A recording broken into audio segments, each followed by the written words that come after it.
Of course, we don't want you to be uninformed, brothers and sisters, concerning those who are asleep. And everybody knew what that meant. Asleep in the sleep of death, based on Daniel 12, verse 2, based on Ecclesiastes 9, 5, and 10, that when you're dead, you're asleep, you're unconscious. There's nothing going on in Hades, the world of the dead. We don't want anybody to be misinformed concerning those who are currently sleeping the sleep of death. They've died and they're still dead asleep, so that you will not grieve like the rest and have no hope. People who have no hope because they don't believe in the future resurrection, we don't want you to grieve like them. Here's then how it works. Since we Christians believe that Jesus died, no, went down first and rose secondly, in that order, died, fell asleep in death, and later on the third day, Sunday after Friday, rose. So in the same manner, following that pattern, God will bring to life, we should read it, bring to life with Jesus those who have fallen asleep through Jesus. Those are the dead Christians that one might mourn about despondently if one didn't know about the resurrection which he's about to describe.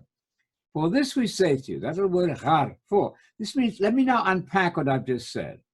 This is how it's going to be. This is what we apostles say by revelation from the Lord Jesus. We who are still alive at the Lord's future coming, his parousia, there's only one parousia, second coming, not two, one second coming.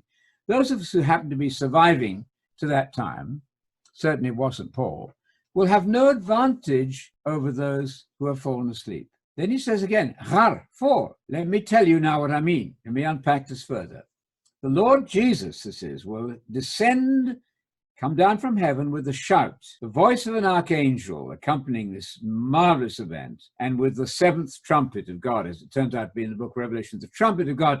And look, the dead, those who are now dead Christians, they've lived and died, they've fallen asleep in death, they're currently sleeping in the sleep of death, those will get resurrected first. But at the very same time, please note, then we, and it wasn't Paul, he didn't know, of course, when the second coming was.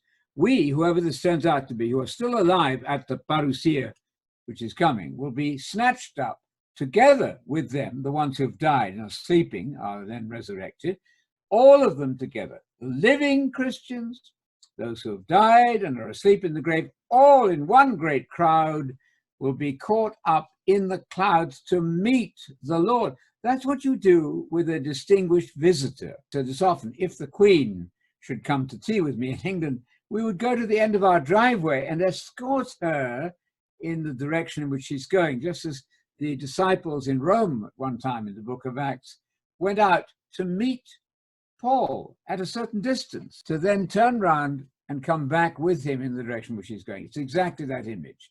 So one parousia, one great resurrection event in the future for those who have died and those who happen to be surviving alive at the one parousia. The church has undergone a vast teaching different from what Paul is talking about here.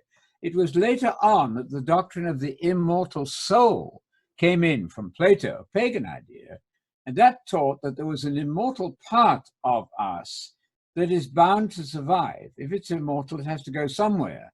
And that's just a false doctrine. There's no immortality of the soul in the Bible. So those dead people were sleeping peacefully, and they have no advantage over the ones who survive, and the ones who survive have no advantage over them either, because with one vast crowd, they go up to meet the descending Lord, to escort the royal visitor in the direction in which he's coming, which is downwards.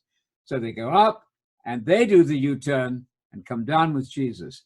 And in that way, Paul goes on to say in that text, in the very text you had on the screen there, by that means, by that process and no other process, we will be with Messiah Jesus forever. Not that hard.